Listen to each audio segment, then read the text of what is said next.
एगो लड़की से पूछा था, हेलो शादी तो नहीं हुई होगी आपकी, कैसा लड़का चाहिए आपको? मेरे जैसा। मतलब भाई लोग बाढ़ में बह के आइल अरे भाई तने लाम लाकर खोजते छोड़। अच्छा ये कहने का मतलब है, हमको लगा मेरे जैसा।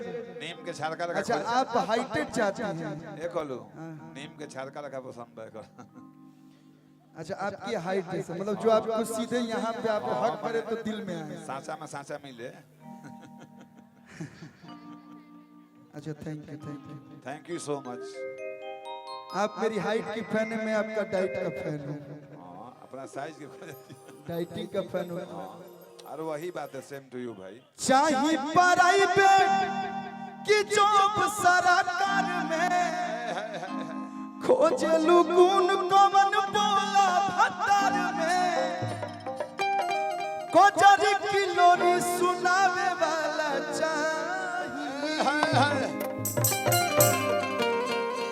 कोजरी किलोरी सुनावे वाला चाहिए। बताओ कोजरी सुनावे वाला चाहिए कि लोरी सुनावे वाला? तो लड़कियां कहती है अभी कहतारी कोजरी जाना रे कि हम जदी रूसी त मनावे वाला चाहिए, हम जदी रूसी त मनावे वाला चाहिए, दोनों मेरा मुंह में खियावे वाला चाहिए। अरे मैं क्या कहूं, तो हमके पलमु पलनिया हिलावे वाला चाहिए, हमके पलमु पलनिया हिलावे वाला चाहिए, चाहे प्राइवेट की जॉब सरकार में, खोजे लुगुन कमन बोला भतर में, कोजरी किलोरी सुनावे वाला चाहिए, चंदा मामा दूर के सुनावे वाला चाहिए कि औ चाहिए कि ये हो धनी जी अच्छा छनावे छागल नथुनिया पागल कइले बा। क्यों चाहिए चंदा मामा दूर के, बुआ पकावे गुड़ के, अपने खाली थाली में रितिका खेले प्याली में, चंदा मामा कहले रुस और रितिका के घर में घुस। कैसा चाहिए? कोजरी किलोरी सुनावे वाला चाहिए। इस गीत का राइटर मेरा प्रिंस प्रियदर्शी भाई यहीं पे है, देखिए कितना अच्छा भाव लिखा है। यो लाम ला कर देखो तो खूब पैसा रुपया कमाला। हम जदी रूसी त मनावे वाला चाहिए, दोनों मेरा मुंह में खियावे वाला चाहिए, तो हमके पलंग पलंगिया हिलावे वाला चाहिए,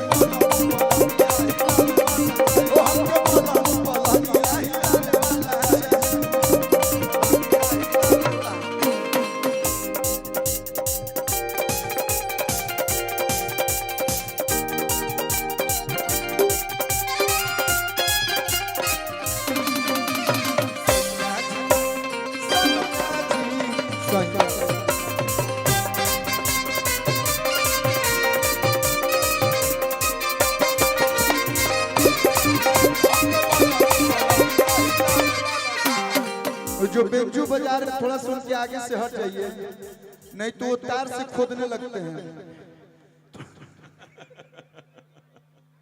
थोड़ा सा आगे से हट जाइए भैया, भैया हट चलो। अरे कि जैसन जैसन मर्दा खोजबू वैसन वैसन दे, सुन प्यारी हो। अरे यूपी वाला लेबू की लेबू तू बोला धान बिहारी हो। क्या जी कैसे कम है यहाँ के मेरे भाई जितने दिख रहे हैं? भाई अरे कि जैसन जैसन मरता खुशबू वैसन वैसन दे, सुन प्यारी हो।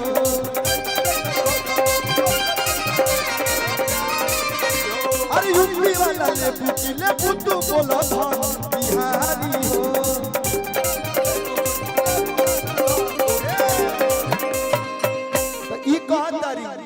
कि हमके नहीं जमींदार कोनो गुंडा चाहिए हो। अनुपमा जी हम इनसे पूछे आपको कैसा हस्बैंड चाहिए, वो बोली आपके जैसा लंबा लम्हा। मैं पूरा क्लियर बोलूंगा, हम छुप छुपा के नहीं बोलते। तो इनके खातिर लाइन दिमाग में आई है कि हमके नहीं जमींदार कोनो गुंडा चाही हो खेलो मोहर भतार मोछा मुंडा चाही हो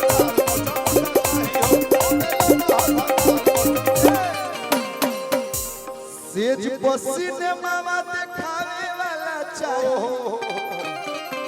कि नया नया ड्राइवर हो आहारा ना धई धई दामता हेलो नया ड्राइवर कि सेज पसीने मामा देखावे वाला चाही छोटे जो सहारा ना दबावे वाला चाही खराब हो गए मशीन करी अपन फुकनी नहीं खा ले आई फाट गइल बा हाँ रंगदार चाही भैया अरे कि सेज पसीने मामा देखावे वाला चाही हई सत्या जैसन हरा ना दबावे वाला चाही तो हमके बलमु बलमिया हमके बलमु बलमिया हिलावे वाला चाही तो हमके बलमु बलमिया हिलावे वाला चाही हमके बलमु बलमिया हिलावे वाला चाही हमके बलमु बलमिया हिलावे वाला चाही हमके बलमा है झाला बजावे वाला चाही हमके बलमु है तबला बजावे वाला चाही हमके बलमु है औरगन बजावे वाला चाही हमके बलमु है बेंजू बजावे वाला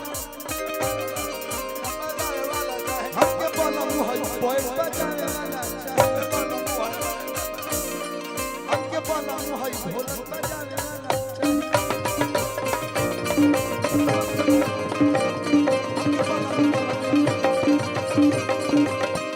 बहुत बहुत धन्यवाद एक बार जोरदार ताली बजा के आशीर्वाद दे दिलो।